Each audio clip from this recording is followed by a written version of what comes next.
Good morning, Bitcoiners. I hope you're doing well. I'm loving my life. Who could complain on a day like today? Not me. No way. Can't do it. Things are going great. We're up to our second to last day here in our beautiful southern studio. Spring has sprung up north. I'm on my way back. We're loving it. We're passing through New York City for a few days. I'll be giving you some updates about the liveliness of the show over the next few days. There's some no shows. I believe tomorrow we'll be doing a shortened version of the show because I have my flight in the late afternoon, and I'll also not be doing a show at all Wednesday. I'll let you know about that, and I'll let you know soon what's going on Thursday and Friday. 1 second. I'm just getting up the Rumble comments here. Hope you all had a great weekend. We sure did. Getting hot here. Getting hot, so it is my time to split. Getting hot. All right. Bitcoin beats Bolsheviks. That's our title for today. I hope you like it. I hope you like it. There we go. JJ Fox says, good morning, plebs. Happy Monday. Great day to stack some corn. Yo, Chatelet. Escape the Matrix. Indeed, it's Monday. Let's make it a great week indeed. Color Revolution fail over the weekend. We're talking about that indeed. Lead J369. Good morning, Count and crew. It's snowing again out in Calgary. Not to be confused with the other Gary, Hungary. And we're not talking about Hungary today. But those are the two Garys as far as I know. Don't know any other Garys out there. Good morning, gang. Good morning, folks. CB Van. Morning, all. Charlosky. Speaking of Bolsheviks, I enjoyed the clips of the Mutant Retard Convention in Canada over the weekend. Pathological narcissism at an unrivaled scale. It's pretty good. I only have a couple clips. I don't want to bore too many people with Canadian nonsense. It's so retrograde to be talking about Canada. It's like, do we need to talk about Canada? You know, I got a whole show on it on Fridays. That's enough, right? I don't like it when Canada stuff comes into the timeline. But today I couldn't avoid it because too much Canadian news. I got a couple of Canadian items in there. Morning all. Speaking of Bolsheviks, I really enjoyed. Oh yeah, sorry. Great title. Thank you, Saguenay Sank. Say goodbye to Barbados Studio Gang. Yes, indeed. Tomorrow is the end. It is the end. Good morning, team. Indeed. Good morning, Nolan and Great Awakening crew. What do I got? Funny brain melt comment on your Roxham breakup recast episode. I didn't catch it, CB Van. Did not catch it. CB Van, somebody lost their cool. I got to go check that out later. Charlosky, it's going great here. Yes, indeed. It is going great. We have a great sunrise today. Our second to last sunrise. We will see. I actually didn't sleep in this house last night. A friend of mine has a beach house not far from here. And we did the homeschool sleepover last night. So all the families crashed there for the night. We had a big pool party and beach party yesterday. One of the weird things that's a little more complicated for children in the homeschool world is all these birthday parties. So we do a thing here where it's everybody's birthday who's in the homeschool so that the coming and the going and all that can get eased out. And there's a time for everyone. So all the little girls did a bit of a gift exchange last night and lots of food because I'm still trying to empty out my freezer. I overbought at the butcher last time, which is fine. So we had a very, very eventful weekend, basically just partying with the family from, really, I can say Thursday night because I had a great day at the beach Thursday with my kids, just a terrific sunset with me and them. And we stayed late because we were having such a good time. And then right back at the same beach the next day for the kids' sailing lesson, which is typically what happens here on Friday nights. Everybody then proceeds to have beach party well into the evening, and we all eat at the beach. This time I brought my own food, which I don't normally do. There's an American fella who does smoked ribs up the road, so we always usually go and grab those smoked ribs. But I got enough rib pictures this weekend with all the Japanese American love on the internet. We're going to be talking about that as well. So that's in our agenda. So then Saturday we had our family picture day, which was followed by a nice evening on the boardwalk with me and the family. And then yesterday, of course, like I said, was they named it themselves the all-girls birthday party. So it was a sleepover event with all the normal stuff. Someone had printed T-shirts for them all too. So we had a great time. The parents, gang, all had plenty of great food, courtesy of my wonderful and beautiful wife, who spent a lot of time. There was a few other meals made because we had several meals there, but my wife's stuff was excellent as usual, and I was able to even gift all of the dudes there a thing of beef tallow. I had so much extra with all of the fat I had to render over the weekend, so everybody got a jar of beef tallow because I go on and on about it. So as far as Bitcoiners are concerned, very successful weekend. Very successful weekend. So there you go. So we got a sunrise this morning, guys, after that a successful weekend, and Bitcoin currently 66,000 US trash tokens. Let's have a coffee and talk about what's new, everyone.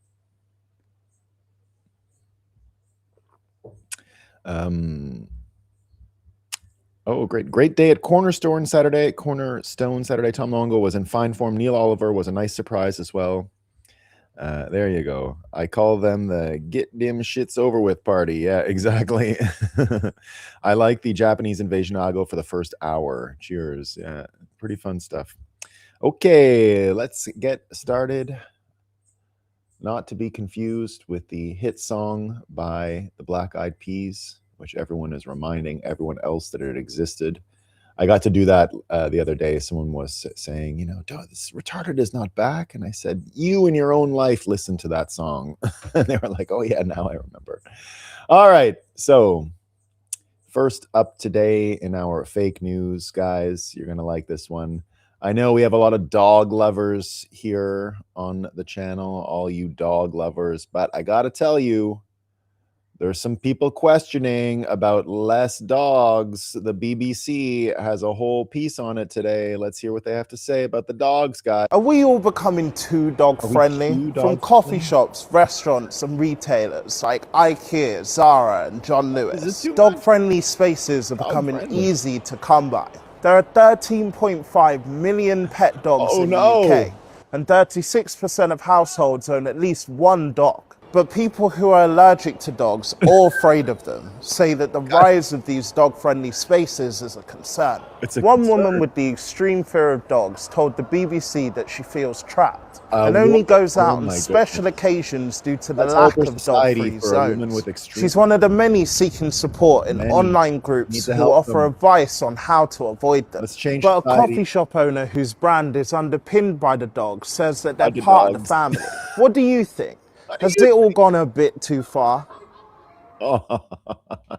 Guys, sorry to say, but you're going to have to go kill your dog because some people are offended. You don't get to have a dog. This is just to tee up some of the Japanese content we're going to have later on. Half of Japan's samurai were women. Groundbreaking new British Museum exhibition says, yes, the samurai, half of people are women. Also half of samurais, guys. You would never have guessed it. There you go. Thank you, British Museum. We get this from Africa, guys. Lots of things going on in Africa, but thank God we've got some priorities. This falls in line with the dog stories. Urgent action needed to prevent surge in digital violence in Africa, experts say. Guys, you were worried about the water supply in Africa. What about the bloody wars in Sudan? What about what's going on in Zimbabwe or South Africa? No, none of that matters. There's people saying shit online. There's even some bullying. There's some bullying. There's some real bullying going on, guys. And this is what they have to say. A huge rise in internet users under the age of 30 has fueled an increase in online violence against women and girls with this devastating real-life effects. Activists say, guys, they got genital mutilation, they got slavery, they got all kinds of things, but there's also girls getting insulted online. So we got major problems in Africa. If you didn't think Africa needed help before, now it seems they also need to have the internet taken away because there are indeed bullies over there. This is from NPR. Philanthropy in science has little oversight. Jeffrey Epstein exploited it. Guys, Jeffrey Epstein exploited the lack of philanthropy oversight. The answer to Jeffrey Epstein obviously was always more regulation and oversight.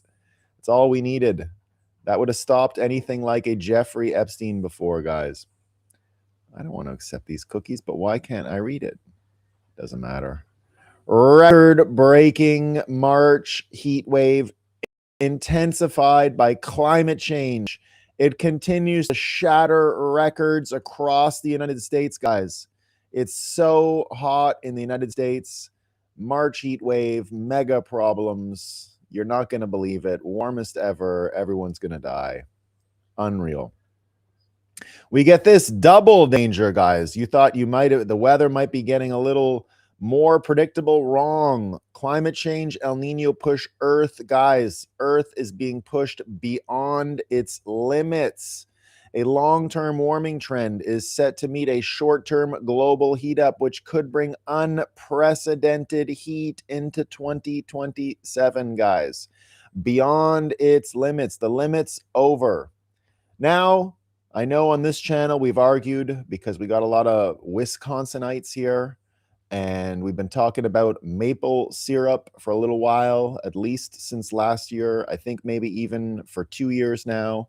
We've been talking about the great Wisconsin maple syrup, what I call scam, because I never even knew they could make it there, but apparently they can. And but it turns out the debate might be over before it even got started. Wisconsin maple syrup faces uncertain future, guys. Uncertain future.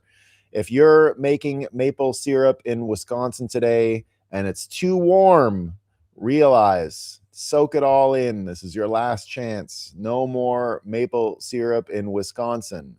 Too warm. We get this. Easter's coming up, as we all know. Easter eggflation, guys. How climate change and budget cuts have sent the price of chocolate soaring. Guys, they cut some budgets, and then it got really hot. And that's why your chocolate is so expensive.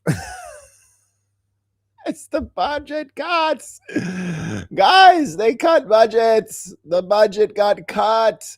They're not giving out welfare anymore. SNAP got cut in America. You can't buy junk food with it. And now suddenly chocolate is through the roof, but also don't forget climate change. You're screwed. Chocolate, human-caused climate change has fueled extreme weather events in West Africa, where the bullying is also happening, triggering cocoa production to plummet, everyone. You're all going to pay more for your chocolate this weekend. And we get this too. This one's great. Fortune, big tech was embracing clean energy and turning a corner on climate change. Then AI data centers arrived. They arrived. Everything was going great. We had it all wrapped up. If it wasn't for you pesky data centers, we'd be fine right now. But alas, that's what happened. That is what happened. Extreme plummet trigger, CB Van says. Eggflation, no wonder I can't celebrate Easter, JJ Fox says. Translation, the Nino. Nolan, what do the experts say about making maple syrup in Illinois?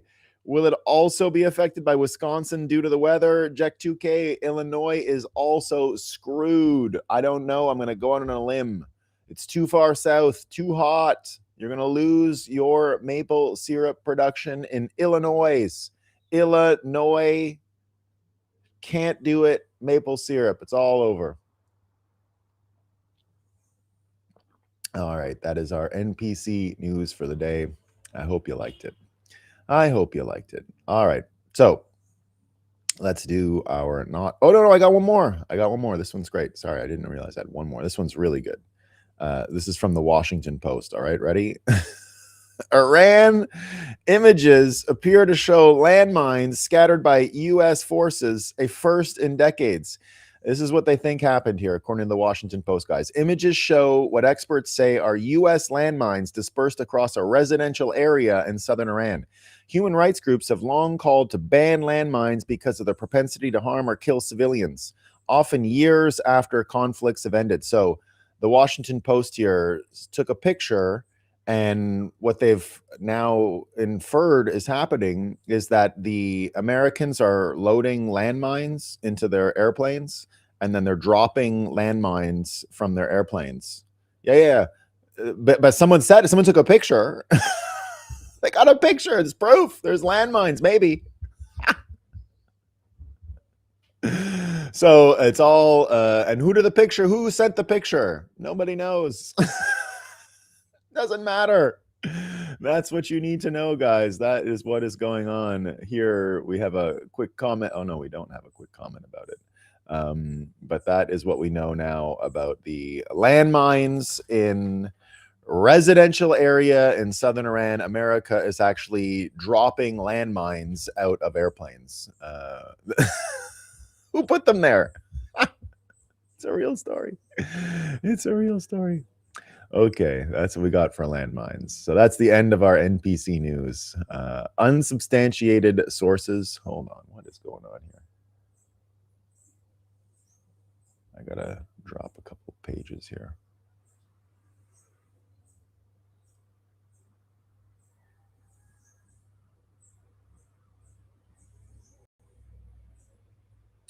There we go. I don't know why, but I'm getting those stupid warnings about overcapacity again. I gotta do something about this. I don't really know what the problem is. Well, no, I don't actually, because I'll be back at my other computer this week, and that one doesn't seem to have these problems. So this should all go away. All right, let's start with a little Iran update. I know all of you are always, as I am, worried about what's going on in Iran. So Trump delivered some remarks this morning, as well as, actually, let me bring this up because there is one more piece of info that happened just before I went live, and I want to be able to read it. So here we go. We got this from Trump this morning saying, the United States of America is in serious discussions with a new and more reasonable regime to end our military operations in Iran. Great progress has been made, but if for any reason a deal is not shortly reached, which it probably will be, and if the Hormuz Strait is not immediately open for business, we will conclude our lovely stay in Iran by blowing up and completely obliterating all their electrical generating plants, oil wells, and Karg Island, and possibly all desalination plants, which we have purposely not yet touched. This will be in retribution for our many soldiers and others that Iran has butchered and killed over the old regime's 47-year reign of terror. Thank you for your attention to this matter, President Trump. He also went on to describe the previous regime here in a pretty interesting clip from last night. This generated lots of headlines and I think gives us pretty up-to-date understanding of what Trump is thinking, or at least saying out loud. So I'm going to play the audio for this. Let me know if the audio comes through or if I need to reshare, as we sometimes need to do. Getting a lot of the things that they should have given us a long time ago. We'll see how it works out, but they're very good. Moving along very nicely. They've destroyed a lot of additional targets today. The Navy's gone, the Air Force has gone, we know that. But we destroyed many targets today. It was a big day. And we are negotiating with them directly and indirectly. We have emissaries, but we also are dealing directly. And as you know, they've agreed to send 8 boats 2 days ago, and then they added another 2, so it was 10 boats. And now today they gave us as a tribute, I don't know, I can't define it exactly, but they gave us I think out of a sign of respect, 20 boats of oil, big boats of oil, going through the Hormuz Strait. And that's taking place starting tomorrow morning. Over the next couple of days, a lot of boats. And I would only say that we're doing extremely well in that negotiation. But you never know with Iran, because we negotiate with them and then we always have to blow them up. Whether it's the B-2 bombers or just terminating, as an example, the Iran nuclear deal done by Barack Hussein Obama, probably the worst deal we've ever done as a country, one of the dumbest deals we've ever done. But I terminated it, fortunately, otherwise right now they'd have a nuclear weapon. Then we did the attack with the B-2 bombers and we stopped them from having nuclear. And now we had to blow them up again. And we will probably, I think we'll make a deal with them, pretty sure. Whether it's possible, we won't. But we've had regime change, if you look already, because the one regime was decimated, destroyed, they're all dead. The next regime is mostly dead. And the third regime, we're dealing with different people than anybody's dealt with before. It's a whole different group of people. So I would consider that regime change. And frankly, they've been very reasonable. So I think we've had regime change. I mean, you can't do much better than that. The regime that was really bad, really evil was the first one. That was done. The second was appointed, and they're gone. They're all dead, other than one who may have a little life. And then there really are the third group, and the third group of people that seem to be much more reasonable. It truly is regime change. And regime change is an imperative, but I think we have it automatic. You hate to laugh about death and violence and destruction, but somehow Trump gets you to do it. They're dead now. We had regime change. We had to blow them up. Oh my goodness. So indeed, a lot of people talking about this. We had regime change. Here, Zeneb Ribua has said, I don't think people have processed that Trump literally ordered the assassination of Khamenei, and instead of replacing him with someone competent, the IRGC picked his son, which is a direct violation of their own anti-hereditary principle, the very law they built their founding legitimacy on when they seized power against the monarchy. The regime as we know it no longer exists. IRGC units do. So indeed, it does look like there's a wedge that's been driven between IRGC and the religious clerics. I continue to expect Trump to give it over to what's left of the religious clerics, so semi-regime change. But one of these Golden Bridge, Sun Tzu type regime changes where you get to save face and there is some narrative that the Iranians can tell their own people about how they survived, and maybe it will create a stable transition, but it doesn't really matter, because even domestically in Iran, you can see the kind of panic that's setting in. Iran has arrested 130 people for attempting to send sensitive site coordinates to Israel and the United States, which means that the Trump negotiating with various parties has indeed created this huge amount of suspicion, it seems like, within Iran, and that wedge between the IRGC and clerics and who's running it and who's negotiating and who's in charge continues to fester like a virus, and the fear and suspicion continues to permeate. I think that's something I think we can read through the lines as pretty accurate. Now, you also see that you've got Pakistan trying to play the role of intermediary between them. Pakistan says it will host talks between the US and Iran. Another sign that this potential Golden Bridge off-ramp is now forming, and that there is someone in the middle willing to play. Even if it doesn't, you're seeing the regime and what's left of it continue to be ostracized from the wider region, and the Abraham Accords holding stronger than ever. Here, Lebanon, not part of the Abraham Accords, but functioning basically as if the rest of the Middle East is a coherent political allied body and rejecting the Iranian strain within it. Now, this is important, of course, because Hezbollah and the Iranians have been able to operate in Iran pretty much with a free hand, especially in South Lebanon on the Israeli border. I've told you guys that I've actually been to South Lebanon. I crossed the Israeli border there many years ago and met with UN folks and all this stuff with Israeli soldiers as well. And at that time already, this was after the 2006 Lebanese war. It was already thought of as South Hezbollah land, is what they called it. Hezbollah land, South Lebanon, according to them, was Hezbollah land. And that whole thing looks like it's changing. What you see here is the Lebanese police dragging Iran's ambassador to Lebanon out of the embassy and ultimately out of Lebanon. So you're seeing this reaction, this sort of antibody reaction happening more and more clearly from that part of the world.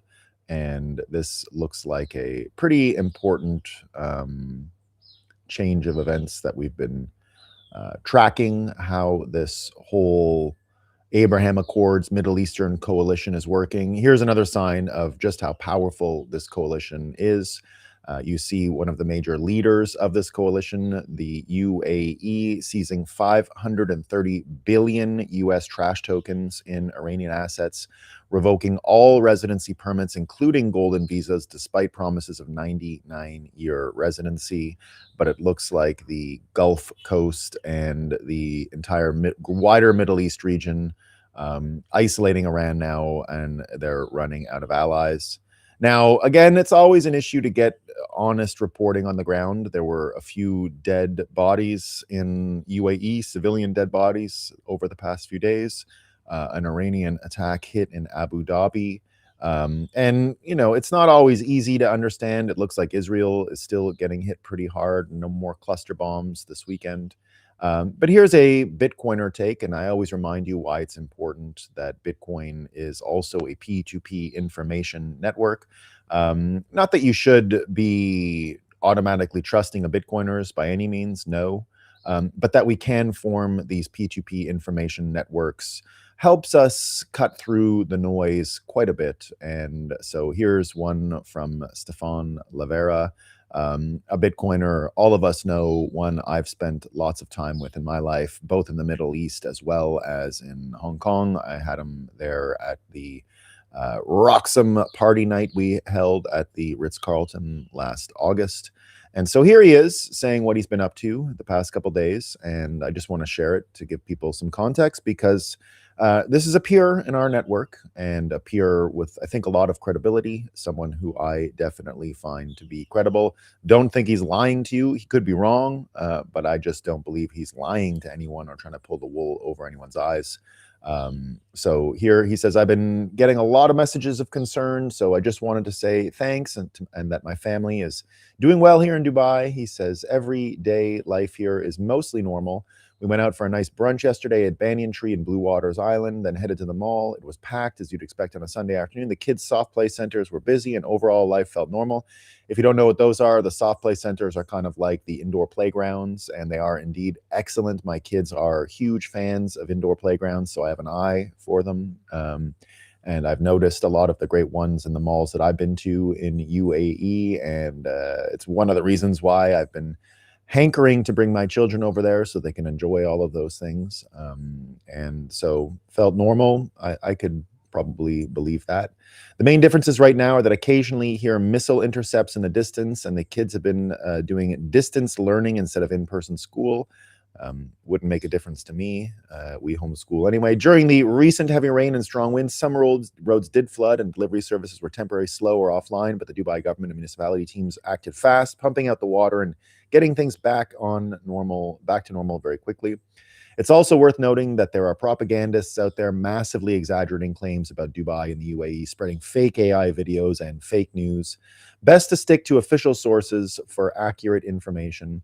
A big thank you to the UAE leadership and defense forces for keeping people safe, especially in the face of over 2,000 drone and missile attacks from the Iranian regime. I believe Dubai and the UAE will come out of this even stronger. So thank you for the on-the-ground reporting, Stefan Lavera. We're big fans of your work and all of what you offer, especially as an ambassador of Bitcoin to a very important Bitcoin area. Bit of an update, but let's move now to the energy story, which of course is the main story in UAE beyond the violence and the kinetic war. the energy question continues to be important. And here, Bloomberg running this article today, the Strait of Hormuz oil shock is now heading west, they say. Bloomberg, the energy industry is warning that the crisis is only beginning. In conversations with more than 36 oil and gas traders, executives, brokers, shippers, and advisors over the last week, one message was repeated over and over. The world still hasn't grasped the severity of the situation. If the strait stays closed, the world will have to significantly reduce its oil and gas consumption, but not before prices spike to a level that forces consumers and businesses to fly, drive, and spend much less. So is what Bloomberg saying here ring true to you? Is it the West that's suffering from oil shock? Not exactly. Again, we can't forget what Trump did with Venezuela first. We can't forget that even right now, they're talking about a quick pipeline getting put in between Alberta and the United States. United States continuing to enjoy a pretty inexpensive price of oil domestically, the West Texas price not spiking and definitely breaking free and diverging from what's going on with the London price. We're starting to see regional prices. So West is doing a lot of work here in this comment. Europe is having a potential huge oil shock, which we could have guessed a long time ago due to all the crazy people there celebrating their energy insecurity over the past few years and the amount of their worldview that is informed from this green energy scam, which many people have been saying is a scam for many years because of these vulnerabilities. Trump, of course, even warned Europe in 2017, and they laughed at him, as we like to remind you. So Bloomberg here with a kind of dishonest article about the global oil shock. There's no global oil shock. China's getting its oil.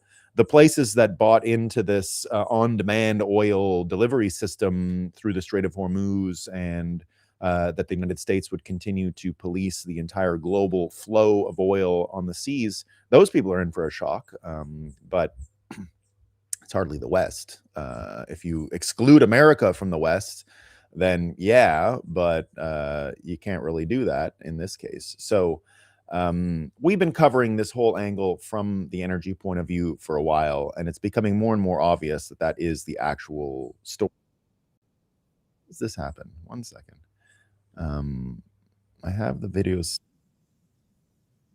So here's Promethean Action from the weekend talking a bit more about the energy transition and how you can't say the words West and energy anymore. The West, as it were, if you think of the West as, let's say, Australia, New Zealand, plus Europe, plus North America, then you're a little blinded to the actual story here. What you have is the United States of America breaking from the West and usurping a lot of the so-called West's leadership role in energy and redefining it along American lines.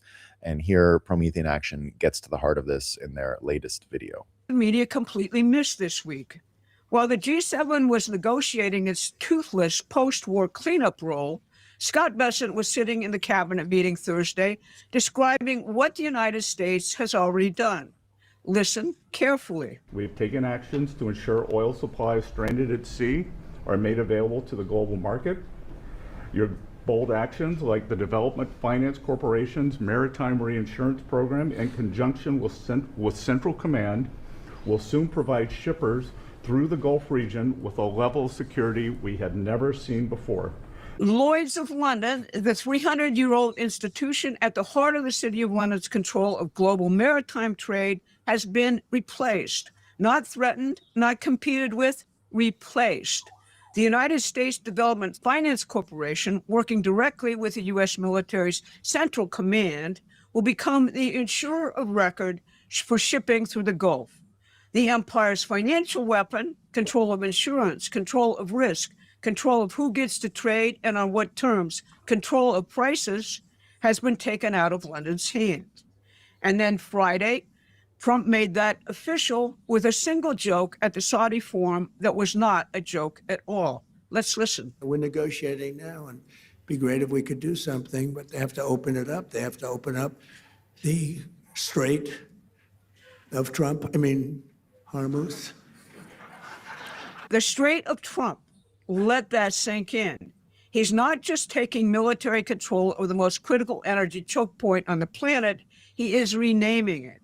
That is a declaration of sovereign dominion, backed by the U.S. Navy, backed by Gulf Arab allies who have watched Iran attack their ports, their infrastructure, and their tankers for a month and have drawn their own conclusions about who they want running security in their neighborhood. What does it mean to control the Strait of Hormuz? It means controlling the flow of roughly 20% of the world's seaborne oil. It means that 84% of the crude moving through that strait, heading for China, India, Japan, South Korea, moves on American terms, with American insurance under American security guarantees. That is not the petrodollar system. That is something entirely new. That is the United States becoming the dominant energy guarantor of the entire Asian economy, not through financial manipulation centered in London, but through physical control and physical trade between sovereign nation states. And simultaneously at home, capital is flooding out of Wall Street speculation and into the American physical economy. Last Monday, Promethean Action's Brian Lance documented this in great detail on his Substack. Energy, mining, manufacturing, nuclear power, defense, all of it is beginning to prosper and flow. McKinsey, the confidential advisor to the global financial elite, published a report this month quietly admitting that commodity markets are being, in their words, quote, rebalanced beyond purely market-based logic. That is McKinsey's antiseptic way of saying the City of London's speculative pricing system is finished. The president sees our economic future in this hemisphere and in a direct trade with Russia, China, Japan, and India, not in the dead transatlantic empire. The Strait of Trump is not a punchline, it is a policy. Now let's talk about the emerging story, because this story will find its next chapter in Beijing when the president visits there on May 14th and 15th. The analysts stuck in the pre-2024 world see this as an economic Cold War between two great powers and predict a major clash. That framing is a British imperial trap designed to keep the two largest physical economies in the world at each other's throats while the City of London referees. On Friday, Iran blocked the passage of two Chinese-bound vessels through the Strait of Hormuz. Iran is now charging millions in tolls for safe passage, even for China, its largest oil customer. On Friday, at the Future Investment Forum, Trump was asked which nations were leading the great economic transformation now underway in the world. Here is what he said. But right now, the United States, as the king, future king of Saudi Arabia said, we're the hottest country anywhere in the world. I must say, I respect China greatly because it's amazing that with a system that in theory shouldn't work, but you look at China, how well they do, how well they manufacture. I mean, they manufacture cars so many that they actually have a contest for who can manufacture the least cars because they have so many cars. You have to have great respect for China for the job they do. Like them or not like them, you have to respect them.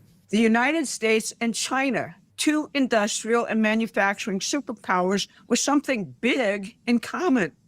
There is a figure claimed as a founding hero by both the Chinese Communist Party on the mainland and the Kuomintang in Taiwan. His name is Sun Yat-sen. Sun Yat-sen was an American system economist.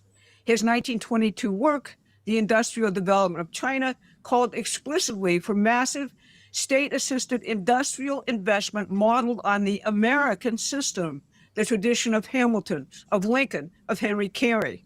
He studied that tradition. He embraced it. And crucially, he rejected the British free trade model as exactly what it was, a tool of imperial exploitation designed to keep developing nations dependent and underdeveloped. Sound familiar? Trump recognizes that both nations can claim a shared tradition going back over a century.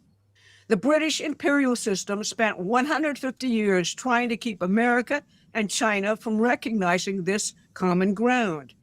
What you are watching this week, the Strait of Trump, the Besant Insurance Program, the G7 funeral, is that recognition beginning to dawn.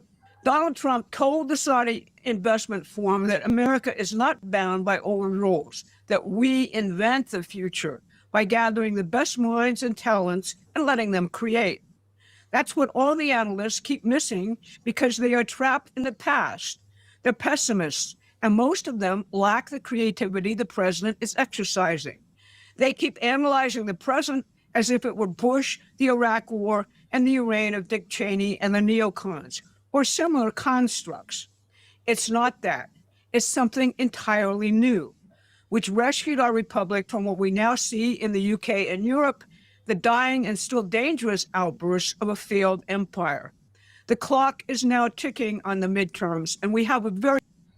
So what we're seeing here, based on this energy stuff, like I said, has nothing to do with the West. The West is breaking apart. It's shattering into constituent pieces, with America clearly diverging. And the number one divergence is in energy policy. That's where a lot of the differences really erupted from. That's where the whole global warming thing came. That's where you can see Mark Carney leading his COPE and all of this money towards the green energy scam. And all of this divergence happening when it's happening, while it's happening, almost makes the Iranian war, as we've suggested here many times, all about flushing out NATO more than it is about what's going on specifically in Iran. Now, Iran is still an important thing. I believe what the president is saying, more or less, that the threat of Iran was just too much to leave there.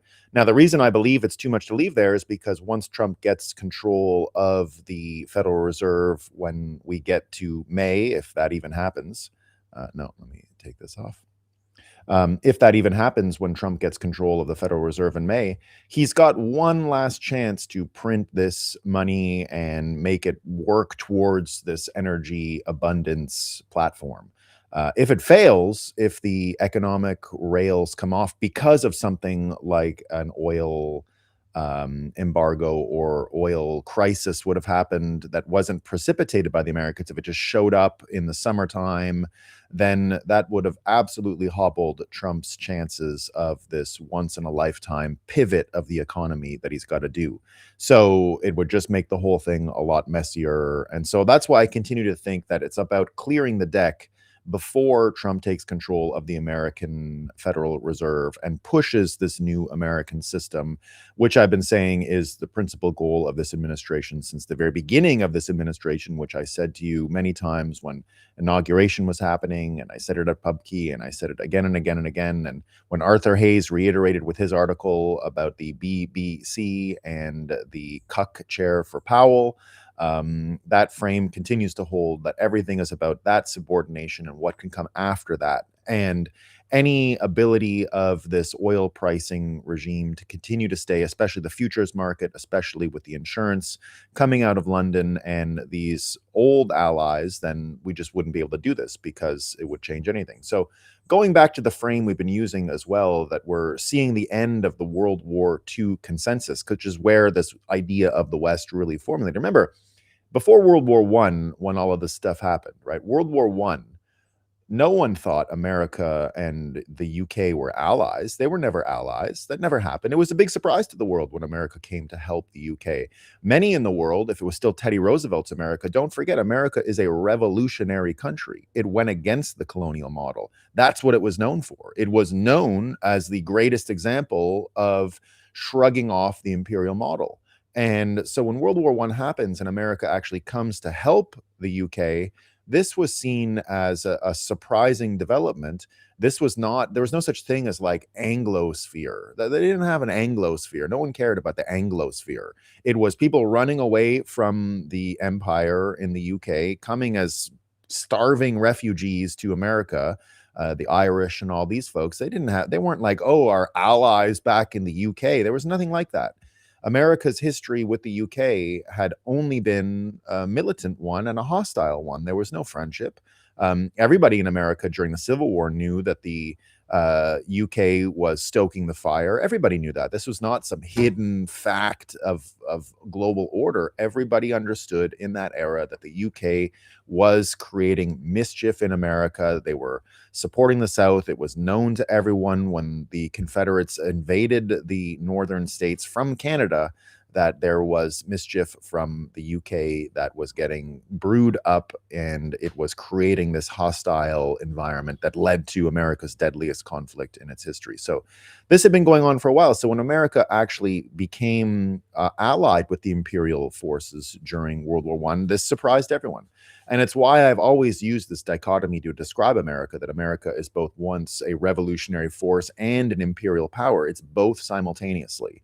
And it's a quirk of I don't know if you want to call it Hermeticism, that there's only a scale, that there is no opposites. You know, that's a big idea in that ancient religion of Hermeticism, that binaries are really just extremes of the same thing on a spectrum, and that's a universal truth in the world, that the thing that is most imperial is also most revolutionary. And so America oscillates between these two extremes. And I've mentioned many times that great Whitfield Diffie comment that I heard in 2017, which really got me to hone in on how Bitcoin relates to this oscillation of America between imperial force and revolutionary power, and how Bitcoin is kind of the same. And I'll tell that story again. You had a bunch of cryptographers in 2017 at the height of that bubble, you know, giving, you know, basically dragging Bitcoin and making fun of it. And one of the great cryptographers, at the end of this cryptography conference,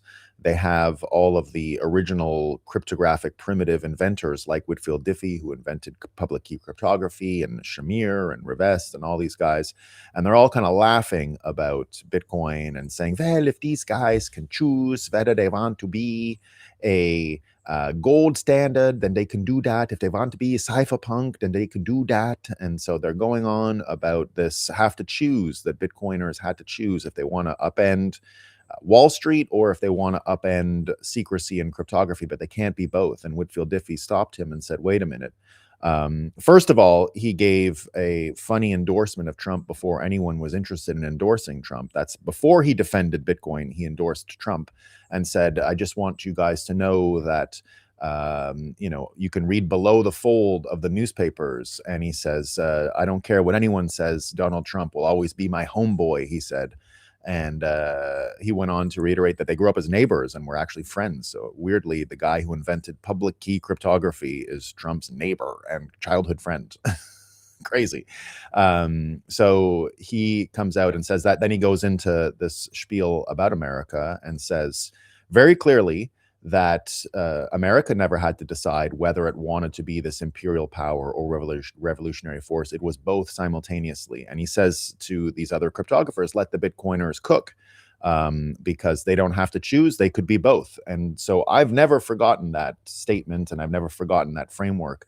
And it's really where I saw, probably for the first time, that America's destiny and Bitcoin's destiny were clearly linked in this abnormal way. And you can also go back to the weird coincidence that July 4th and January 3rd, being 6 months apart, also represent the perihelion and aphelion, which are the closest and furthest points of the Earth to the sun. And that these 2 days being birthing events and celebratory events within this whole framework of revolutionary force and imperial power continues to be a kind of symmetry that I think you can take a lot of meaning from. That's what I believe anyway. And so now we're seeing that, again, this World War I affectation of America, that it came to support the UK.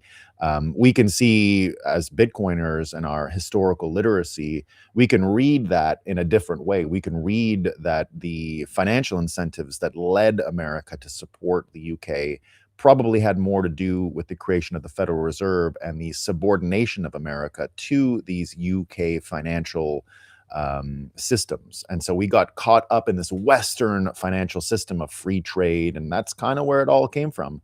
And we're seeing that system now disintegrate all of these years later.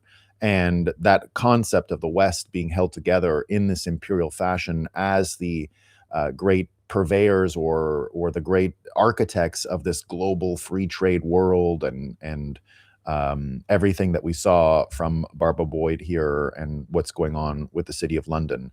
Remember, the City of London is not part of the UK. It's not part of the European Union. It has no sovereign. It has no king. You and I have more rights in the City of London than the king. The king has to ask permission to go for lunch. You and I don't.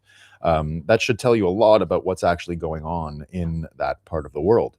And so now we're seeing that stuff disintegrate in ways that I think even bring into question the concept of the West. Here you've got the United Kingdom, or sorry, Germany, the AfD, who are doing great in the polls here, and one would say Trump allies, right? One would say the AfD would be sort of allies of MAGA. Here they are calling for the United States to withdraw from the country. So of all the pillars of the World War II consensus of this complete integration of the United Kingdom and America and the financial systems, and how it included Germany and how it included a lot of these huge institutions that were set up after World War II, you can see it starting to disintegrate right here. The AfD calling for that. Now, this would be something that you would have heard from a sort of anti-colonial type left-wing organization just a generation ago. But now it's the MAGA folks, and the US are ostensibly the MAGA allies calling for it. And I don't think there's anyone in MAGA who would deny this. I think a lot of people want that. In fact, this might even be the way you get the peace with dignity in the case of Iran. If they put as part of their peace negotiations that the United States has to leave the Middle East, and that the Middle Eastern countries themselves can take care of their own security needs, which I think they can. If you look at what UAE is saying, if you look at what MBS is saying, if you look at what's going on with Qatar, if you look at what's going on with, just as we said, with Lebanon earlier, I think they could probably handle themselves, especially if Iran is no longer this huge wild card threat. If it is under a commercial arrangement with its neighbors and is starting to trade more, I think the whole obstacle of radical terrorism and all of these things will be just completely removed from the area, and that America could happily go home. Do you understand what that would do for Trump's own popularity in MAGA? How much this would bring people together if America got to abandon many of its foreign bases and presence abroad? This is potentially within our near-term future, not just in that part of the world.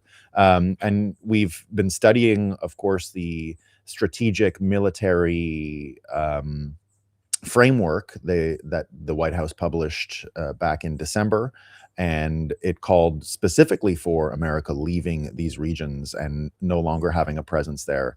You can see from here, just the other day, over the weekend, Secretary Hegseth saying exactly that, that Trump has drawn a strategic map from Greenland to the Panama Canal, and he calls it Greater North America. And it used to be called the Quarter Sphere Defense, and he will do this again. So instead of the West, you're seeing something like Greater North America now. And that should be as you're recalibrating from a World War II consensus, the West, it looks like that is breaking apart and something else is forming. And here, Secretary Hegseth is explaining exactly. President Trump has drawn a new strategic map from Greenland to the Gulf of America to the Panama Canal and its surrounding countries.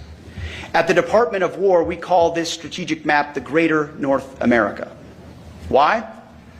Because every sovereign nation and territory north of the equator, from Greenland to Ecuador and from Alaska to Guyana, is not part of the global South. It is a security perimeter in this great neighborhood that we all live in. Each one of these countries border either the North Atlantic or the North Pacific. Each one of these countries sits north of the two basic geographic barriers that exist in this region: the Amazon and the Andes Mountains. This is basic geography that we don't. I don't know why all that is screwing up, but so what you're seeing, I believe very clearly and without any exaggeration, is something like the recalibration from this old colonial, imperial, Guyana, all of these countries that would have been considered colonial. now recalibrating with America as this revolutionary force, less imperial, more revolutionary.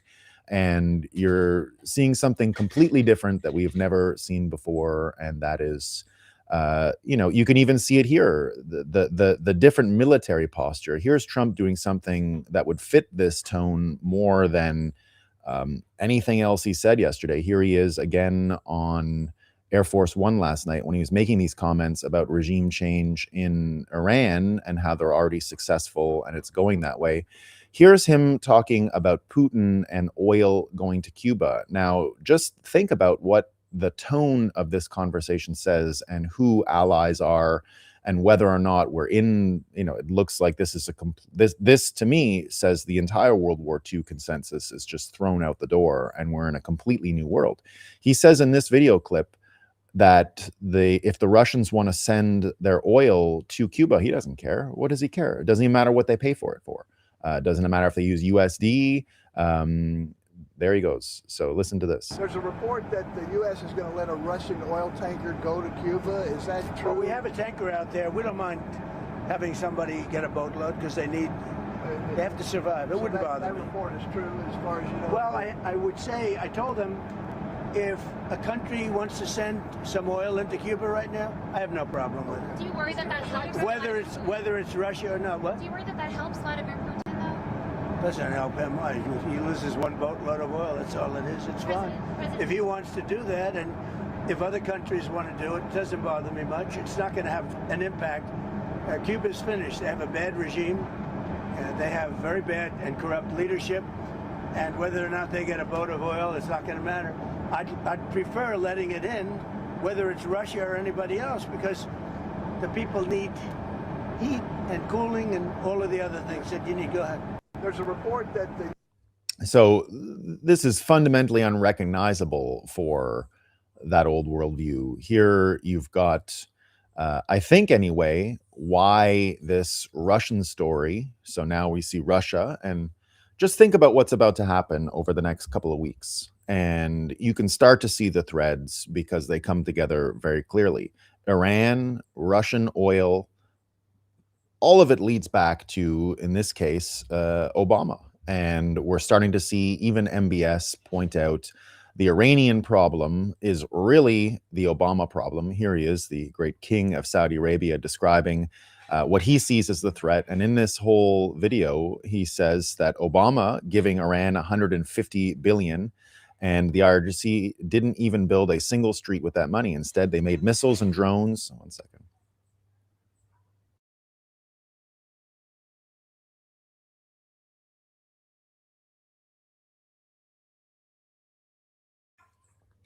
So you see here the whole story with what is happening with Obama and Iran.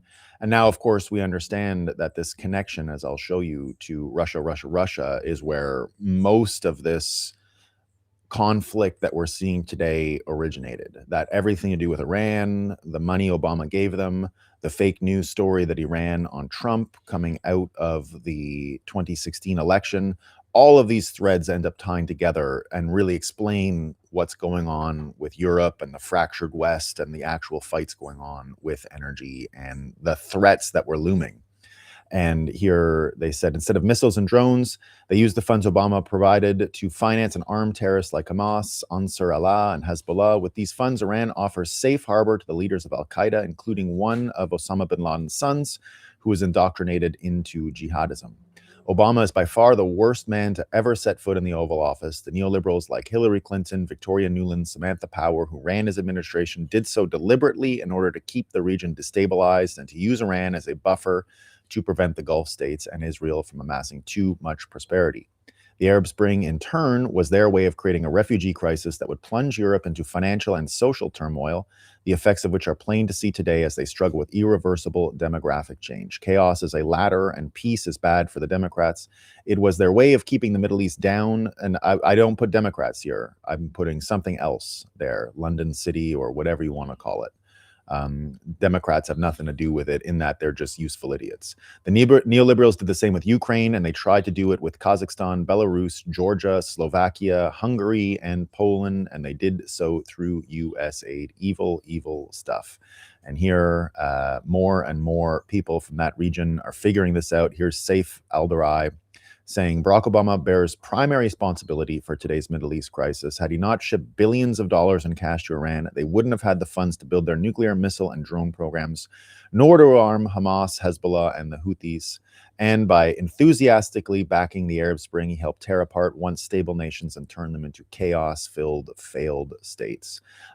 That's why these threads come right back to here, seeing what happened with all these people. Here's John Solomon describing what happened with the NSA and US aid and Zelensky. And so, and think of Cuba and oil, not bothering and concerned about what Putin is doing there, letting the oil go to China at market rates, and here really still dunking on Europe and these institutions at every opportunity, while also following up the corruption in Ukraine, and how both the corruption of the Obama administration in Iran and the corruption in Ukraine are linked in their efforts to try to prevent Trump from doing what he's doing to this international order right now, and his smashing of the World War II consensus.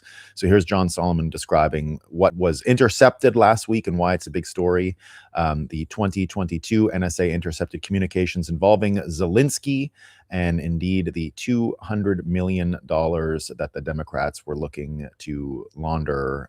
And of course, as anyone knows, we followed the MBS story very closely. We were probably among the first people on earth that knew Zelensky was, or that knew that SBF was laundering money to Ukraine and Zelensky. And here you see the effects of all of this. But we're going to cover one thing we broke overnight. A lot of you probably heard about it over the course of the day.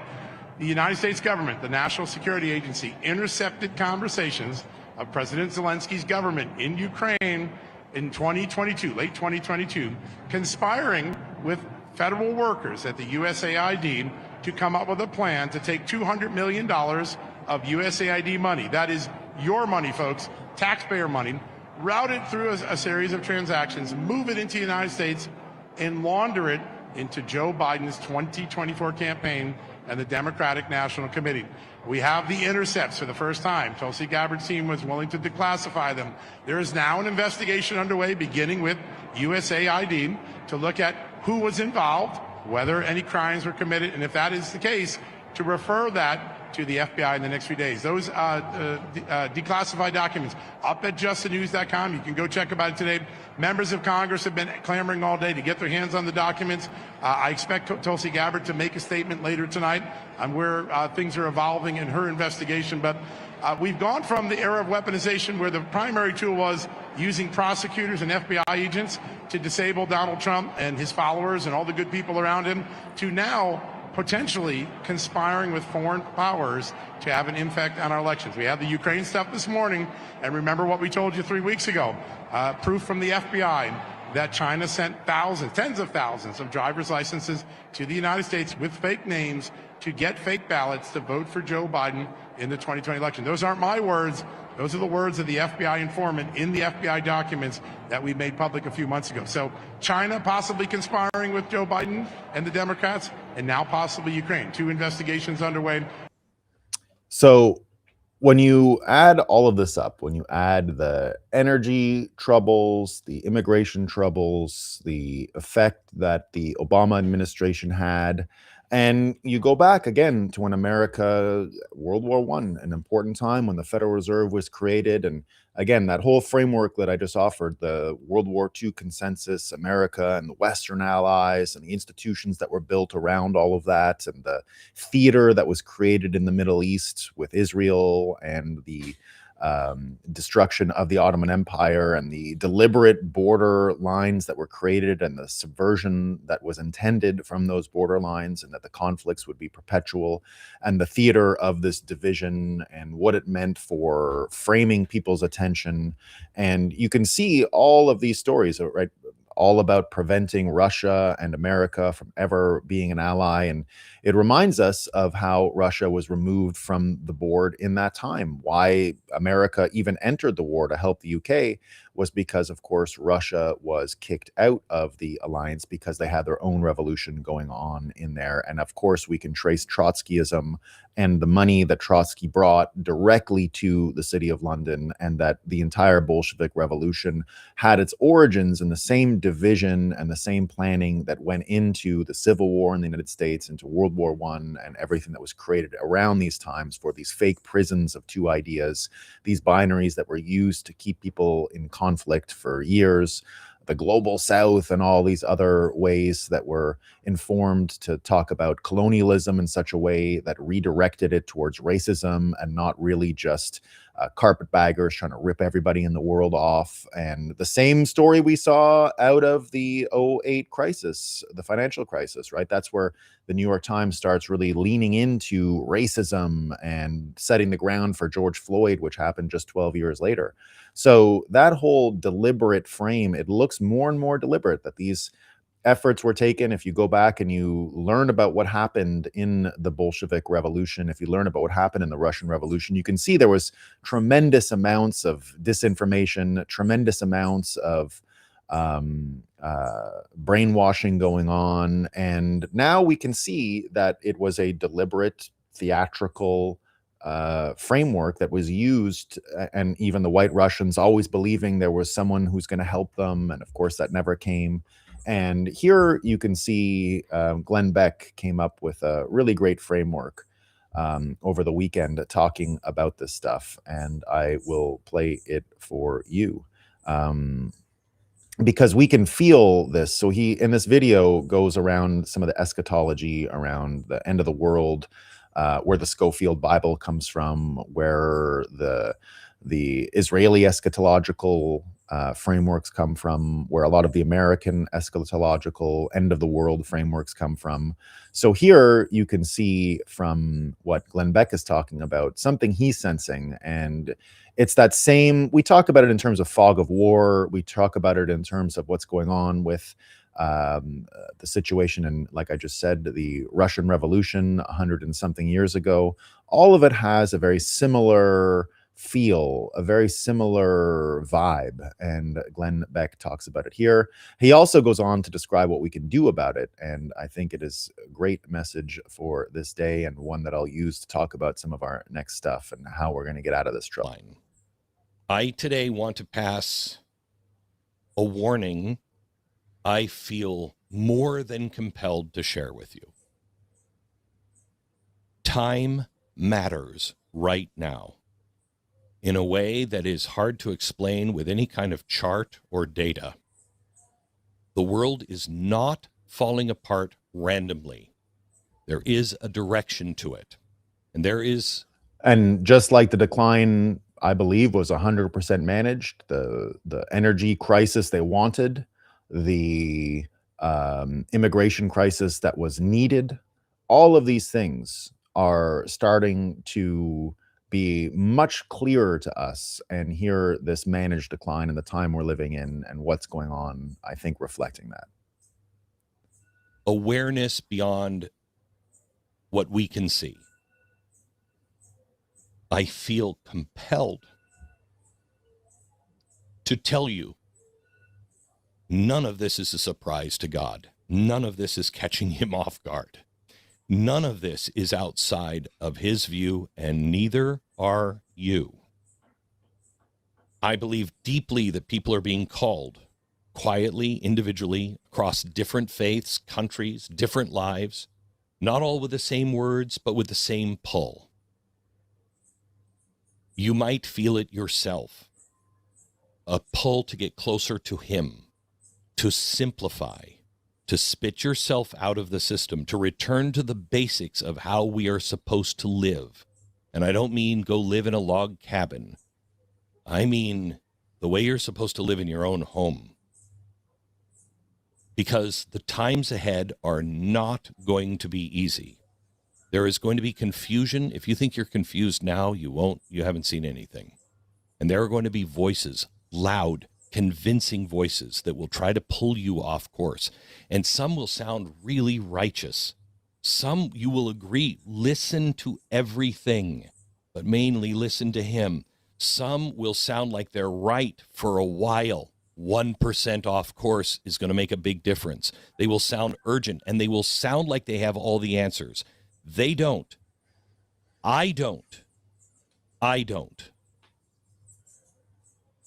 I was talking with my staff this morning about the state of America, and we talked about how it reminds us of the battles in the Bible where the enemy is just consumed with the spirit of confusion, like a fog over their camp. And they just start killing their brothers and their allies instead of who they're supposed to be fighting. They just all turn on each other. That fog has clearly fallen over America. And we're watching right now the left rip itself apart for years, and it gobble other parts of the left. And now the right is joining in. But beyond politics, we're ripping each other apart in our own families, in our marriages. The spirit of confusion has us attacking the people we're supposed to be fighting with and not against. And it is a thick, thick fog. And it's easy to get lost in if you don't have your footing. If you're not grounded in something deeper than what's happening right now, you can and will get lost. Now, let me give you some good news. We make it.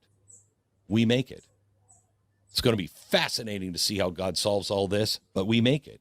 However this unfolds, however difficult the road becomes, the story doesn't end in darkness. There is something on the other side that is glorious and worth enduring for, something better than what anyone has ever known.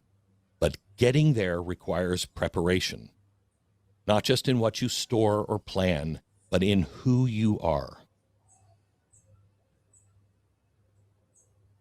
One of these days, I'm going to tell you some things about.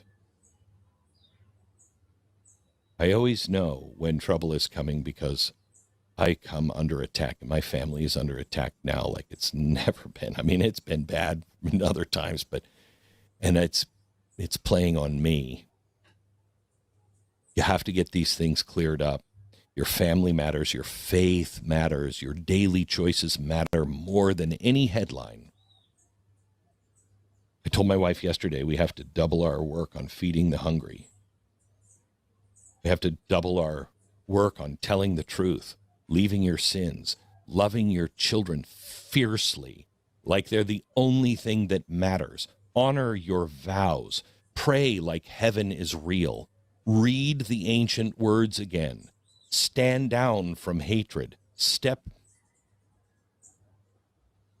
away from the lie that politics will save only what repentance can save.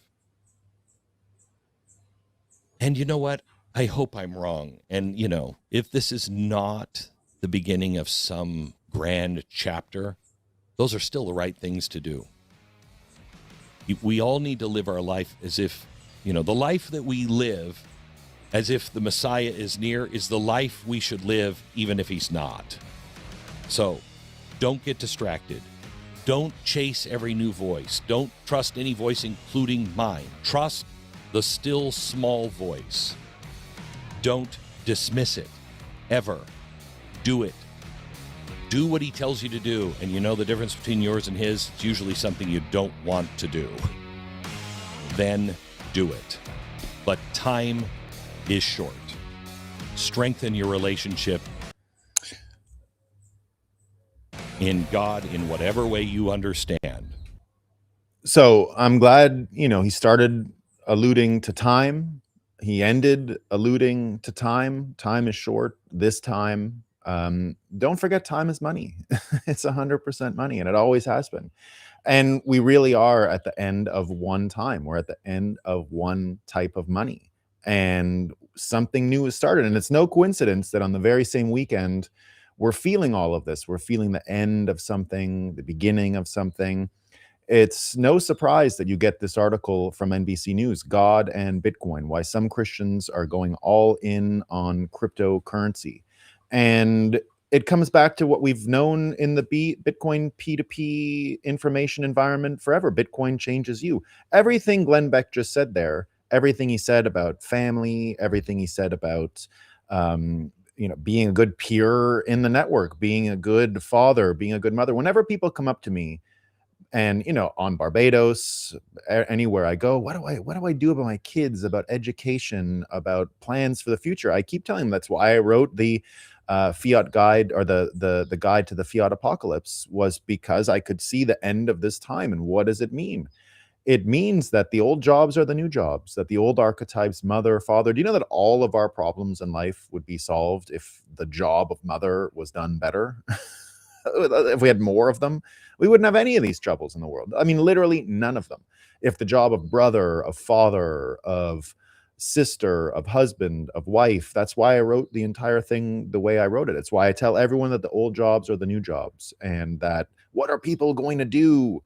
We're going to be fine if we know these jobs. Now, not everyone is going to make it, because there's people that simply can't look at this and solve these problems. They are stuck in this old world of, I'm a lawyer, I'm a policy analyst, I'm a researcher in gender studies, and those people, there might not be anything we can do. And it's why I've warned you for a long time that the casualties of World War III are already seen in Canada. It's the mass suicides. It's the disgusting nihilism that's setting in. It's just, we're all, even, I don't want to call you out, Curious Bitcoin, but when we say things like it's all World War III theater, that's true.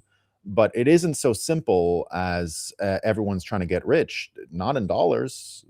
Trump is letting that go. I think the system is changing. The financial system, the money that existed in that old system is gone. No one's trying to make that money anymore. That's finished. And something new is coming out of it. I believe it is something like bimetallism, something like the Bitcoin standard, something like this internal focus on being good at these old jobs versus these fake fiat jobs that existed. So things are changing in ways that Bitcoiners have anticipated and that we recognize, because it's changes we've already gone through. And you're seeing it in Bitcoin country. I mean, just look at what Bukele is doing this weekend, and you wonder why they call it the fourth turning country, why people like Max Kaiser describe it as the first country to go through. Here he is creating Easter week, Holy Week, not a couple of days. Do you know what kind of stuff this does for families in a place like El Salvador, while everything's going viral about how much it's gotten healthier? Here you can see, and that's why this is what a beacon of the Americas look like. We just heard from Trump that this is America, that the North American perimeter, all of these places are now part of what is this new, not a nation, but a new culture and a new civilization.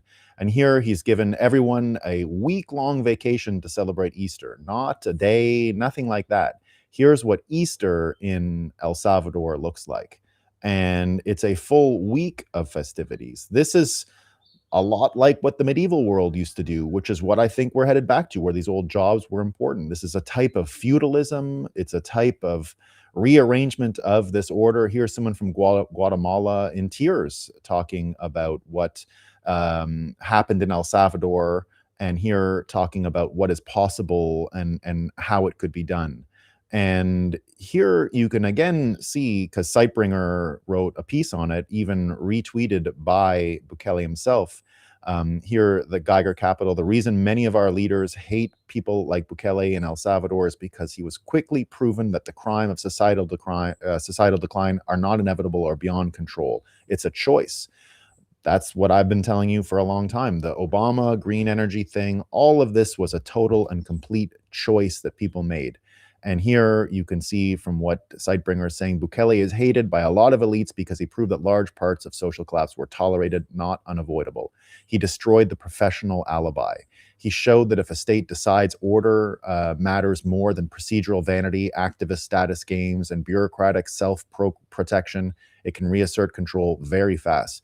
Now, I knew a bunch of left-wing NGO scumbags growing up, because that's where everyone went in my home area. If you come from Quebec and you come from a good family, they all ended up in the NGO industrial complex. And I knew plenty that went out to El Salvador because it was the shittiest place. And even they, I've seen them since they got back, even they, lifelong libtards with PhDs, come out and say, well, it's working. I mean, you can't deny it's working in El Salvador.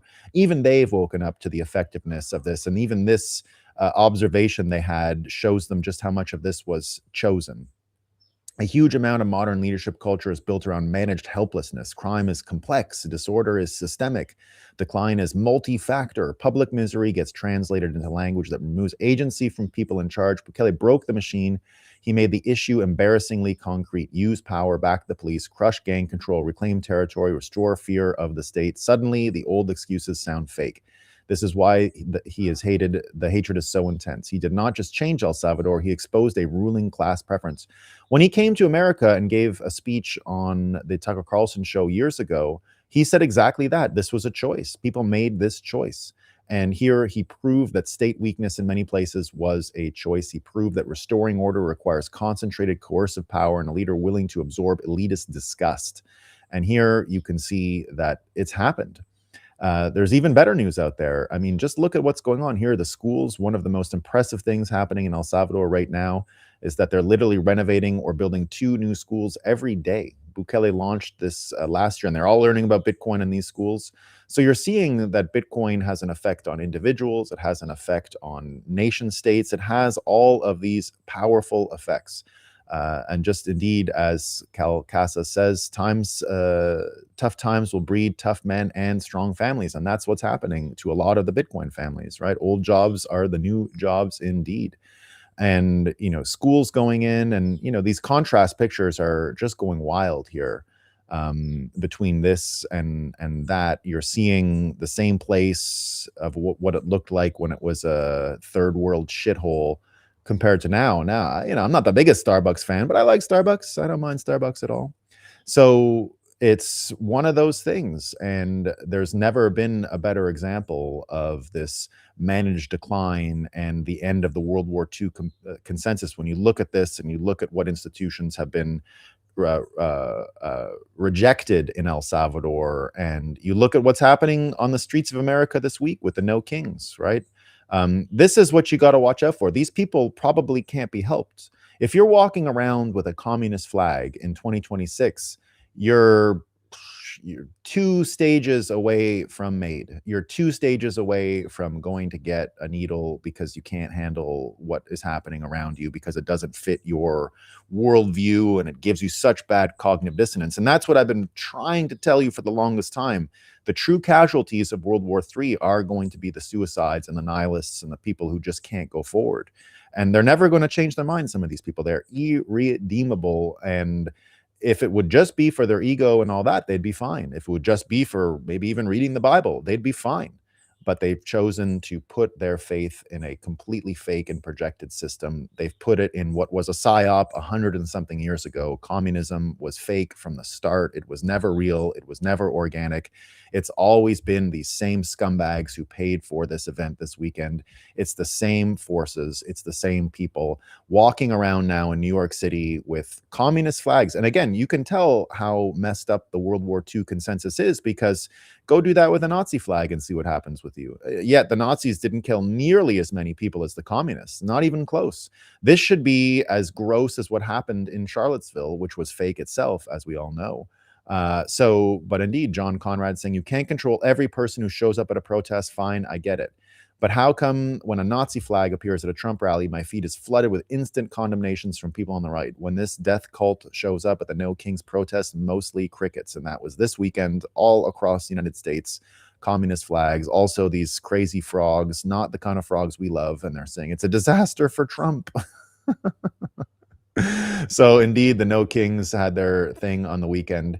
But all I really saw of substance from all of that, of course, were the financiers. No Kings financials released. Arabella, we all know who those are. That's, of course, SBF's parents, and they're Warren Buffett, Ford Foundation, Rockefeller, Soros, Tides. 300 million US trash tokens, and they get all of the protests. More of the insight into this is happening here. The skiff says, of course, over 3 billion has been tied to 500 groups with over 294 million US trash tokens already traced to the previous No Kings 2.0 partners organized, all funneled through the same Riot Inc. dark money operations laundering US taxpayer dollars to fund chaos against Trump and American conservatives. Bill Gates, George Soros, Neville Roy Singham, and many others have tied to USAID, NGO, taxpayer dark money laundering. All the same folks we've heard about before, all of them here represented. And just look at their world. I mean, just look at this. Here is what you saw last night. Now, no one watches this stuff, but here's a banker, a central banker. And this is World War III. This is all you need to know about World War III. Forget Iran, forget any of that stuff. This video is Canada, a captured crown dependency with whatever the fuck this is on screen. Nobody knows, boy, girl, who cares? You're in a completely different world. And you've got the Joni Mitchell getting a special award from Mark Carney. And look at how they're framing this stuff. This is the actual war you're in. This is the war you're in. I do have to say, though, that when I saw Mark Carney's speech at Davos, did you see that? I felt as a childlike pride. I felt like he was Canada's dad sticking up to the bullies. I was like, that's my prime minister. It is. That's my prime minister. And then I saw him posing with the cast of Heated Rivalry, and just my nervous system just relaxed. Your next act, I am such a huge fan of this group. I don't know if your nervous system should relax. I don't think you're winning this one. And so you get a central banker, exactly. So you can see it's been years of this mischief. It's been years of this complete and total psychological warfare that people have been going through. And it seems tough. I mean, here's 5 minutes of the media going on about Joe Biden's mental health before it was exposed in the debate with Trump. So you've got them preaching about how Haklov's power of the powerless applies to central bankers from the city of London, representing the powerless. And you've got fake news using their fake organs, North Korea level brainwashing going on in Canada. Here's when America had North Korea levels brainwashed. It's a man that's on his game. On his game. Top of his game. He's at the top of his game. Top of his game. Such a consequential president of the United States, a Mount Rushmore kind of president. Is on the ball. The man knows more than most of us have forgotten. He was on his game. I walk into the Oval Office or see him on Air Force One, I have to be on top of my game. Do you believe President Biden is the future of the Democratic Party? The strongest person to represent Democrats in 2024? Absolutely. Biden is extraordinarily strong. Is the strongest, most accomplished president we've had in my lifetime. Boldest and strongest American presidents we have had. Focused and disciplined leader. Focused. His recall was good.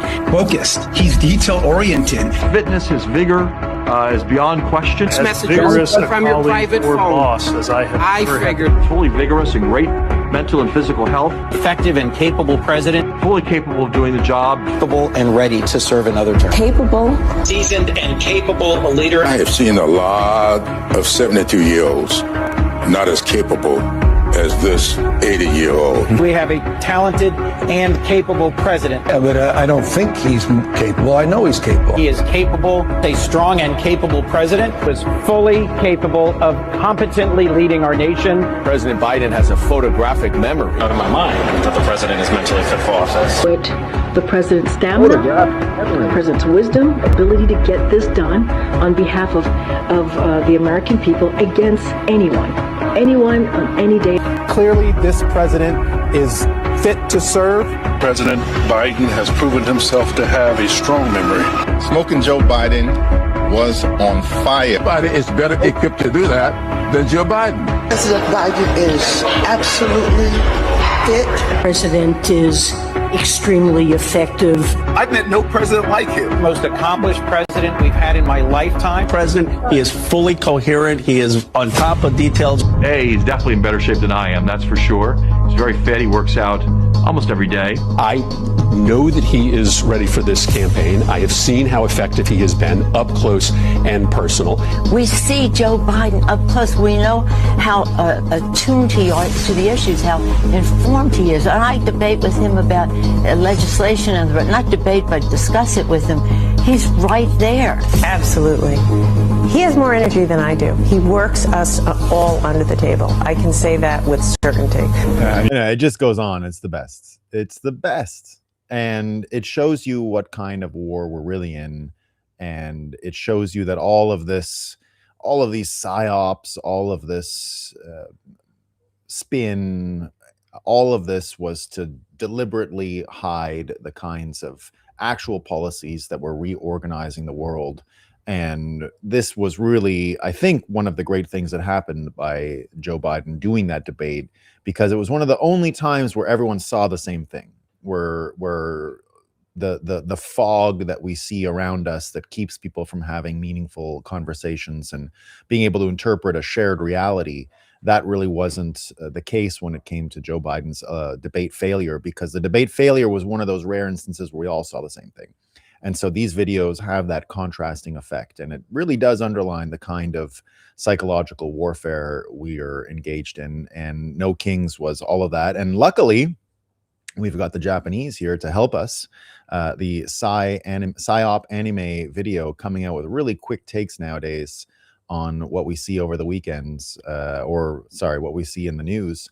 And here they managed to get one up right in time for the No Kings protests, and some great stuff here. And you can start to see the good news, which is we're seeing the psychological warfare better than ever, more accurately than ever, and people are able to penetrate it better than ever.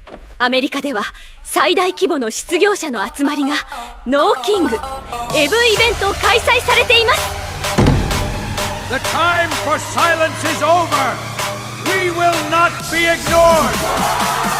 Let me thank all the organizations that have made this great event possible. 重要的是，我们必须共同拥有一个统一的愿景，一个没有仇恨、没有国王的。你的行動將決定未來的樣子。一個沒有仇恨、沒有國王的。なんという戦略だ。精神的な病を武器化するとは、まさに天才だな、ジョージ・ソロス。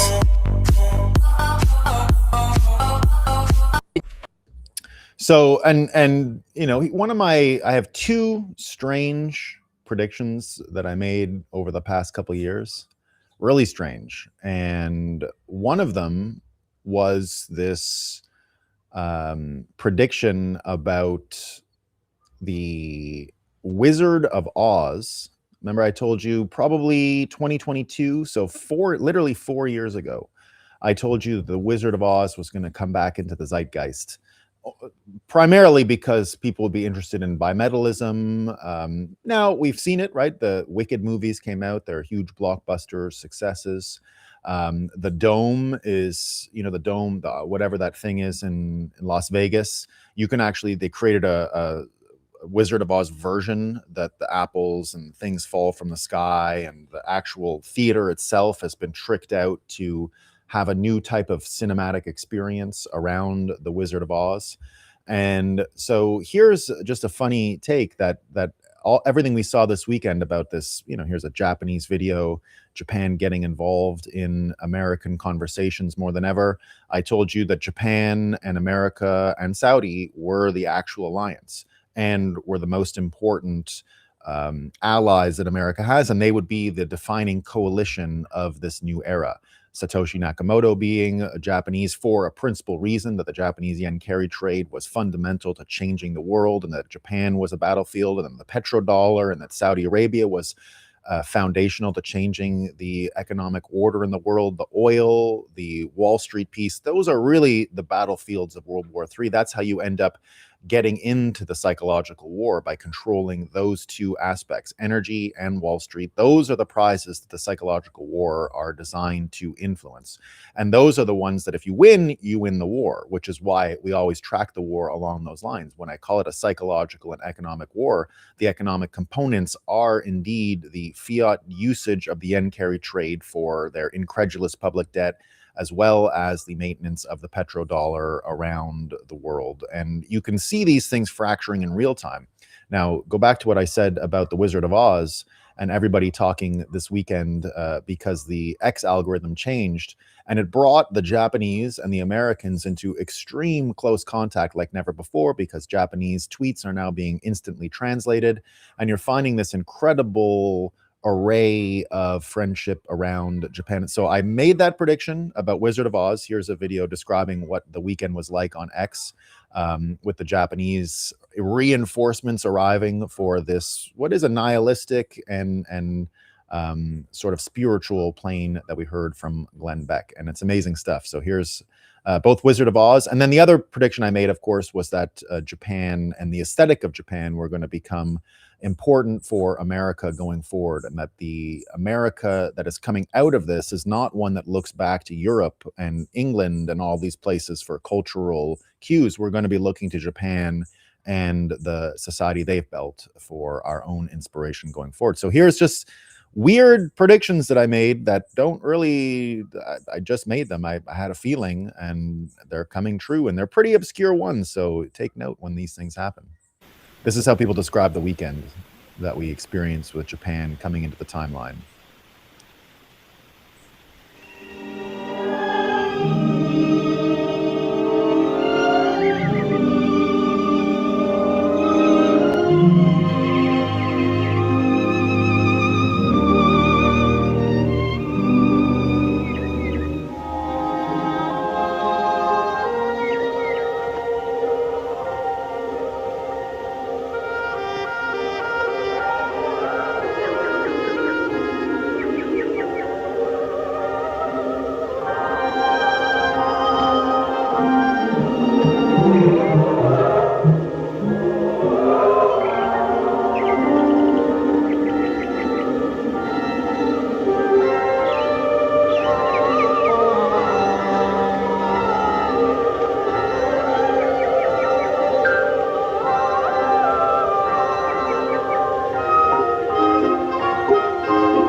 So just as Plain Fag says here, not even an exaggeration, the last few days have shown me that the psychological effect of dealing with other nice people instead of an endless parade of sneering animals or blithering idiots regurgitating propaganda is huge. I had no idea what I was actually doing to myself. Now, you know, this is just a sign that the World War II consensus is falling apart, that new allies are being created. And even here, looking at Trump's comments on the Pearl Harbor thing, the joke, here's from a Japanese: to my American friends, I want to speak from the heart because this moment truly moved me as a Japanese citizen. When President Trump made the Pearl Harbor joke, it wasn't just humor to us. It felt like the weight I'd carried my whole life was suddenly lifted. My chest tightened, and honestly, tears came close. For 80 long years, we Japanese have lived under a heavy shadow. The constant expectation to apologize, to reflect, to stay in guilt mode. Even though we weren't the closest of allies, the old wound never fully healed. Even though we are the closest of allies, the old wound never fully healed. We felt bound by the past, by the Constitution America helped us to write, always a little smaller, always needing to prove we were sorry enough. But in a single joke, Trump did something powerful. He turned a painful history into a shared laugh between equals. It was like he was saying, hey, it was a long time ago. We're good. Let's move forward as brothers. No more endless atonement. No more living in the shadow of being the former enemy. The curse broke. Japan feels free to stand tall again. Right now, cherry blossoms are blooming beautifully all across Japan. This spring, the sakura feels like a perfect symbol, a fresh beginning, not two nations stuck in old roles, but true equals, proud brothers, shoulder to shoulder, ready to build the future together. To the American people, We don't want to be subordinates forever. We want to be your real partners, strong, proud, and loyal, the kind of allies who ride or die together. Thank you, Mr. President. Thank you, America. The strongest alliance in the world is rising again as equals, brothers forever. I actually got to watch this movie with my Japanese uncle years ago, and I've always been a fan of this Tom Cruise flick, of course. It's excellent. Last Samurai, if you haven't seen it, a Civil War soldier joining the fight of the Meiji Restoration.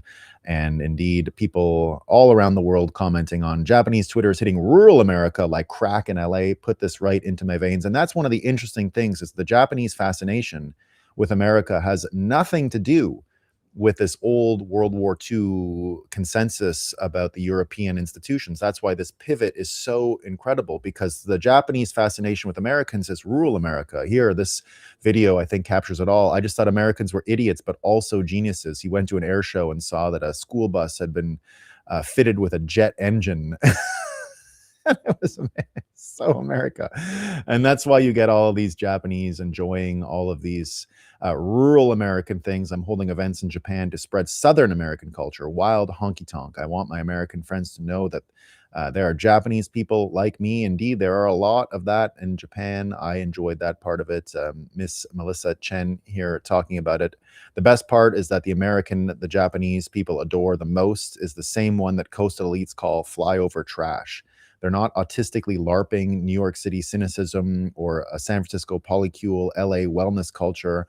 They're drawn to the heartland of the American South and all its trappings, the jacked up trucks, backyard barbecues, country radio, big skies, and the friendly yes ma'am drawl. The X timeline right now. Did we just become best friends? Yeah, hi. And seeing that, of course, as someone who's got Japanese family, I've got Japanese connections. My children are quarter Japanese, and I spent a lot of time in Japan. I'm an original Japanophile. Seeing these worlds collide this way, to me, is everything I could have hoped for and that I predicted would happen eventually. The future of America, again, is that Japanese aesthetic.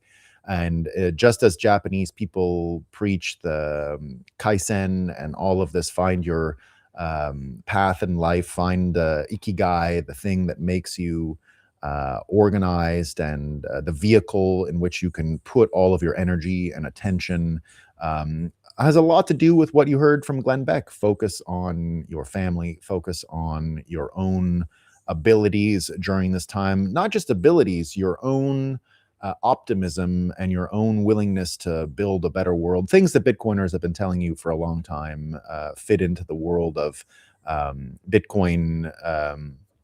Changes you more than anything, and that's an important framework. And you can see, again, the contrast is just great with all of this American and Japanese stuff and this talk of optimism and what we can build going forward together with the Middle East, with Japan, and with Bitcoin, and with a new financial system, with a new energy system, and seeing how really indeed close we are. I mean, we are really close to this change. And the proximity we have to this change can be felt when you, and how far we've come can be felt when you go and just have a look at the kind of things that are happening in Canada. The biggest fiat failure. This is the far left NDP party having their election this weekend. And you can see, I'm not going to play the clip, it's too stupid, but you see this, I guess they're a they. They didn't want to be misgendered, as you can see here. Emergency resolutions part. I guess I'll play a little bit of it here. Burnaby, North Guys asking all these questions about asking. Available to answer your questions. Thank you, Chair. Sorry. Microphone 4, are you on a point? Point of order, Robert Alley, he, they. Because we I don't want to make you listen to this person. Like I said before, it's my first convention, but I can tell tensions are high with the leadership contest, and I just want us to make sure that we remember our values that brought us here. Thank you very much. Merci beaucoup. Oh, I missed her stuff. Anyway, she's in a bag, and you can see the nihilism, and you can see the trouble that they've got with all of this.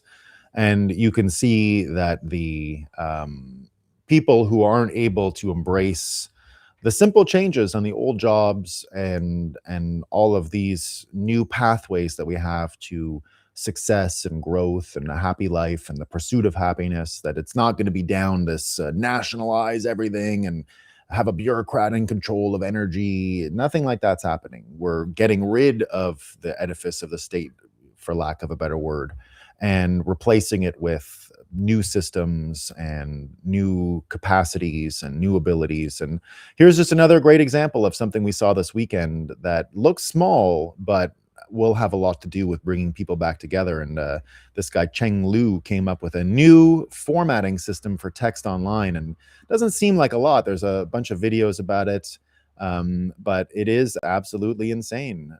Here we see a dragon going through it. Someone reinvented the text renders on the web, and it's absolutely insane. The Go-to dev behind React, Reason ML, and Midjourney's front end just dropped Pretext, a tiny TypeScript library that measures and lays out text 500 times faster than the DOM. He trained models against real browser rendering for weeks until the output matched Safari, Chrome, and Firefox exactly. The demos are insane. Hundreds of thousands of text boxes at 120 frames per second, magazine layouts, chat bubbles that actually wrap right. Engineers from Vercel, Remix, Figma, and blah, blah, all co-signed. This is the kind of open source that makes you want to be a better dev. Here are some cool demos from the past 24 hours. So I'm mentioning this because the point is to show you that there's such incredible things getting invented every single day that is going to change our entertainment, that's going to change our culture in interesting ways, that's going to change how we entertain, consume information, and ultimately how we can be brought back together through stories. And we can save some people, I think, from the misery of the fiat apocalypse ensnaring them. But again, your job first and foremost is to keep yourself and your family optimistic through this time of change, and not on a million side quests, but indeed there's going to be capacity for side quests simply because we're going to have good stories again. We're going to have good entertainment again. We're going to be able to avoid the same studio process that killed so much creativity, that destroyed so many good stories, that turned everything into a reboot, into a redo, into a version 2, into a sequel. So there's such great stuff happening, and the old world is dying quicker than ever. And you can see it when you contrast against these insane pictures of things like in Canada, where these guys are just very slow to change and really do believe that they're just one election away and one bureaucratic system away from communist utopia, and that whole world is finished and they'll never even get close. It was fake from the beginning, and it's still fake now, and that's the problem. It's going to be hard for people to realize their entire life was just a psyop and was fake, which is why I've said for a long time, for example, with JFK and the assassination, the hardest part for all of us in that story of the JFK assassination is that everybody knew, and everybody knew for a long time. And because everyone knew for a long time, it's going to seem even more evil in a way, or even more dystopian, that it was that well known, yet it couldn't be said in public. And so you got to open your mind to this idea that a lot of people have known just how fake a lot of the division in the world was. We were never a bunch of political systems competing with each other. Nothing like that ever happened. We were a series of psyops that steered everyone into one direction. And those psyops and the machine behind them, the money, the time behind them, the times are changing because the money is changing and the incentives are changing and reality is changing. The World War II consensus, everything that was built out of those psyops from World War I, all of that will not survive this. And you can see it from what's going on in Japan. You can see it, what's going on in Saudi Arabia. The Americans have created a new system, and the money that America ran in the old system probably doesn't survive this either, it looks like. Just as I predicted the reasons for which we would be interested in the story of The Wizard of Oz now. I didn't think it was going to take us 4 years to get there, but we're here 4 years later. Wizard of Oz is becoming a pretty interesting framework that you can put on to understand the world. It's worldview forming, not just a children's story, never was. And we're seeing it, like I said, in Vegas. We're seeing it, to explain what happened in the weekend with the Japanese and the Americans coming together with a new algorithm. You're seeing it in the allies that America has now and the changing systems that will come with it. El Salvador, all of these things are happening right now for really important reasons. And so I know it's stressful. I know it's stressful to go through the Iranian thing. I get why people are stressed out about it. But again, the answers and the solutions, things might get worse. You're in a very thick Psy war. I don't think these guys are going to back down easily, but they're running out of options. And Iran and the Strait of Hormuz being taken as one of the levers means the path for the American golden age anyway is clear.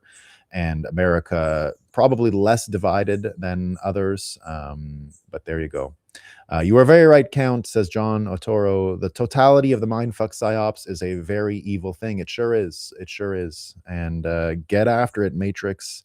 Maybe meet a nice Japanese girl, indeed. Absolute idiocracy. Me to escape. Yes, sir. I would still love to visit Japan. Well, Escape the Matrix. It is the easiest place to visit, I will tell you right now. It's very inexpensive and very convenient. The Las Vegas Sphere. Yes, that's what I meant, C. Berger.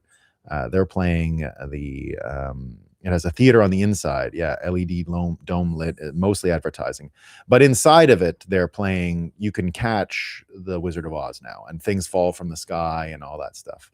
Mudcast says rendered duck fat equals beef tallow, greater than beef tallow, in my humble opinion. Yeah, I don't do much beef tallow back north because I have access to almost unlimited inexpensive duck fat because I live near the duck farm of Quebec. And it's the oldest duck farm, I think, on the continent. And a big specialist in foie gras and big specialists. You can buy the duck fat almost every grocery store in Quebec. And it comes in a little half pint. And I think the half pints are about $5 Canadian or something. I go to the farm because it's literally on my drive to the village. And so I use a lot of duck fat. Now, I prefer the flavor, frankly, of beef tallow to duck fat, I'll be honest. But duck fat, you can jack it a little higher, I find, and it's got a lot of good stuff going on. So no, we use a lot of, I grew up on duck fat. I grew up on it. That was non-negotiable in my house because of the price. They didn't even have like a factory store in the old days. You could just go to the actual, the farm is on the factory store. It's a beautiful store now, like amazingly beautiful store. When I was a kid, you had to actually go into the farm and they would just like grab stuff to sell you. And my mom did that all the time. So I grew up in a very old-fashioned farming area. It was only when I moved out that stuff started to disappear with demographic change and some rule changes in Quebec. But I got only raw milk my whole life, and that was normal. Like that was totally normal. And duck fat, duck wings, because they were cheap, and beef from the local farmer because it was cheap, and all these things. So we were very lucky indeed. All right, folks, let me see what a few of these comments are saying. Great show, 10 and 10 would recommend. CB Van says, show in Las Vegas Sphere are amazing. You have to see it. Fish at the Sphere 4:30 indeed will be there with a crew of Bitcoiners. More the merrier. Wow, very cool. I bet you I think I know the programmer of the event is a big Fish fan. I'm sure he's going to be there. That's pretty cool. He was trying to get the tickets last year. I didn't know it was so close to the event this year. That's great news. Obama must be arrested and prosecuted. I'm telling you he will be. I'm telling you that's my prediction. He will be. He will be. He will be indeed. NPC stories slow down computers a little bit. A little bit. All right, team. That is what I got for you today. I shall be playing the ad or the logo in a second. Let me just tell my team that I'm cutting the broadcast.